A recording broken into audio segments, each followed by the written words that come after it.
Hey guys, this is Northville Tech.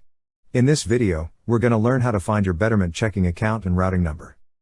If you don't have a Betterment account, we will put our affiliate link in the description below for you to sign up and get up to $5,000 in assets managed free.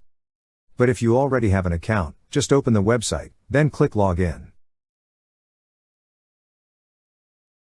Now, log in with your email and password. Once you're logged in, you will see an option for checking at the left side menu. Click on Checking.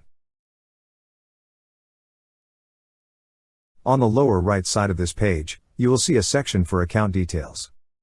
There you will see your routing number and account number. That's how you find your Betterment checking account and routing number.